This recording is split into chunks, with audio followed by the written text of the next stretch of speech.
Ça fait maintenant 18 mois que la piscine du Cégep de la Pocatière est fermée. Pour des rénovations coûtant près de 12 millions de dollars, le Cégep n'obtient pas les subventions nécessaires pour mettre le projet en œuvre. Et les piscines, il n'y en a pas partout.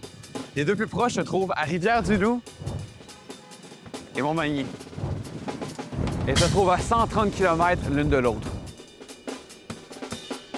En conséquence, depuis sa fermeture, de Saint-Roch-des-Aunais à Kamouraska, tous se retrouvent privés de leur piscine locale et contraints de faire du temps d'auto supplémentaire, du temps dont plusieurs ne disposent pas. C'est 45 minutes de route, juste aller à Montmagny ou Rivière-du-Loup. Je suis à mi-chemin, alors que de chez moi, ici, c'est 15-20 minutes. Puis comme je viens du comté de Lillet, l'offre de cours là, par rapport à tous ceux qui veulent en suivre est pas assez. Fait que, on n'a jamais la priorité non plus comme étant pas résident. Fait que on peut pas faire de cours de natation. Donc, non seulement la route est longue, mais même si on est assez patient pour faire le trajet, on n'est même pas sûr de pouvoir inscrire nos jeunes à des cours. Les conséquences n'atteignent pas seulement les jeunes, mais aussi les sportifs ou toute autre personne qui veut se mettre en forme. Selon Louis-Philippe Sasseville, pour l'entraînement, c'est problématique. Quelqu'un, exemple, qui veut s'entraîner, dans le fond, pour prévenir les blessures, avoir un entraînement, dans le fond, qui va être plus, dans le fond, adapté, plus relax, sans nécessairement d'intensité ou en tout cas de contraction musculaire. On n'a pas ça actuellement. On a des gens, justement, en chaise roulante. Des fois, il y avait une échelle adaptée pour eux. Il y a des gens qui venaient sur semaine, ils venaient dans la piscine faire de l'entraînement, peut-être juste bouger un peu les jambes, bouger les bras, avec des nouilles ou avec, par exemple, des plateformes là, flottantes pour aider justement ces gens-là à débloquer, à travailler leur mobilité. la piscine, c'est pas seulement une question de santé, mais aussi de sécurité. Savoir nager, ça l'amène une grande pression pour la mère que je suis, puis aussi pour le futur de mes enfants, là, de pas savoir qu'ils pourraient se débrouiller. On ne sait jamais à quel moment il pourrait arriver un accident. Parce que plus on attend, moins on a de jeunes formés, moins on a de ressources expérimentées aussi pour donner des cours de natation. Le temps presse. Il faut une piscine à la Pocatière. Mais alors, quel montant manque-t-il au Cégep pour rénover sa piscine? En consultant Internet, j'obtiens des informations contradictoires. Sur un article de Radio-Canada, publié le 6 septembre 2024, on explique que la ministre de l'Enseignement supérieur, Pascale Derry, demande un effort du milieu de 25 % des 11,9 millions. Sur un autre article provenant du Journal de Québec, publié le 7 septembre 2024, le lendemain, on raconte que le partage des coûts de 75 % par Québec et de 25 % par la communauté de la Pocatière aurait été refusé par le gouvernement. Comme si c'était pas assez, les chiffres de l'appui gouvernemental sont eux aussi contradictoires. Dans un article de la presse, publié le 24 septembre 2024, on dit que Québec s'était engagé à payer 5,8 millions. Puis dans l'article du 6 septembre de Radio-Canada, on parle plutôt de 6,7 millions. Décidément, il nous faut une source fiable. Pour mettre le tout au clair, je suis allé voir nul autre que Steve Gignac, directeur général du Cégep de la Pocatière. Le montage financier, il n'est pas ficelé encore. C'est des éléments qui ont été avancés par le passé. Moi, ce que je peux te dire aujourd'hui, c'est-tu 25 %, c'est-tu mon argent, c'est-tu son argent, l'argent, comment qu'on compte? Aujourd'hui, là, il me manque 4,1 millions pour ficeler ça. Ça doit provenir du milieu, ça doit provenir du gouvernement du Québec. Peu importe le pourcentage va venir de qui, l'objectif, c'est d'arriver au but, d'arriver au montage financier. Ce que le directeur nous dit, c'est que c'est pas en comptant les chiffres qu'on va y arriver, mais en s'assurant que tout le monde fasse le plus d'efforts possible. Fait que, est-ce que le Cégep fait son possible? Le Cégep fait quand même une contribution substantielle dans ce projet-là. Nous avons reçu une annexe budgétaire que l'ensemble des cégeps ont reçue pour mettre à jour leur infrastructure.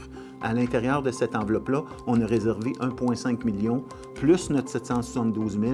Donc, la contribution du Cégep dans ce projet-là, elle est de 2,2 millions. OK. Même si le directeur dit que compter des chiffres sert à rien, je pense qu'il est tout de même nécessaire de faire un récapitulatif. Alors la question se pose. Qu'est-ce qu'on sait jusqu'à maintenant? Premièrement, 4,3 millions ont été fournis par le gouvernement, 1,5 par l'annexe budgétaire pour les infrastructures, 1,2 par la MRC de Kamouraska et 0,8 par le Cégep lui-même. Si on additionne tout, ça nous donne 7,8 millions. Voilà pourquoi il nous reste 4,1 millions à payer. Mais alors, où est la contribution de la ville de la Pocatière? Assurément là, qu'en ayant déjà contribué à 36 du projet à 1,2 million. Pause. 36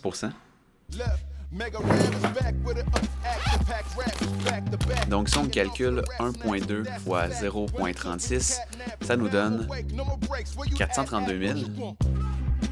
Selon un document de la Ville nommé « Fait saillant du rapport financier et du rapport du vérificateur externe », la Ville aurait accumulé un surplus d'à peu près 1,5 million pour l'année 2023. Mais alors, pourquoi la Ville de la Pocatière ne pourrait pas faire plus d'efforts et utiliser son surplus?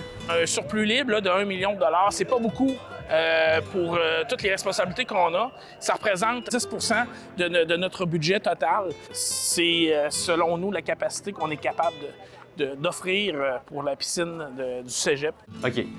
Maintenant qu'on connaît la contribution de chacun, le montant à atteindre et les dures conséquences de ne pas avoir une piscine, ben maintenant quoi?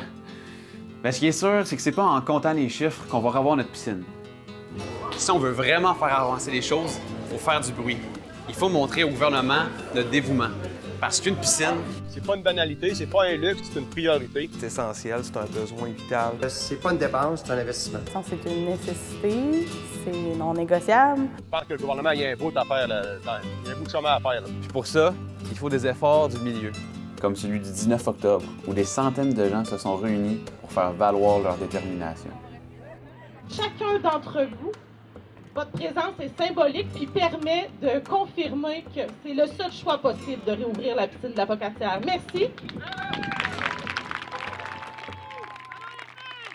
C'est avec des événements comme ceux-là qu'on augmente nos chances d'aller chercher plus de financement du gouvernement, de creuser un peu plus dans les surplus budgétaires de la ville et peut-être même d'avoir une contribution de la MRC de Lillet.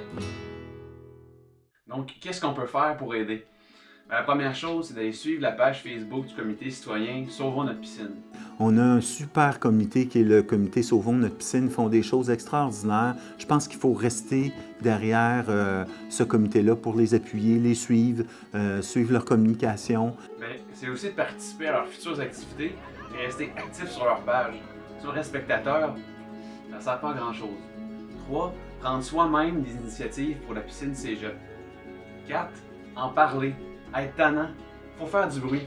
Parce que c'est en faisant du bruit qu'on garde le problème actif et qu'on pousse nos représentants à agir. Puis finalement, le dernier moyen d'aider, c'est de partager la vidéo pour qu'il y ait le plus de gens possible qui la voient.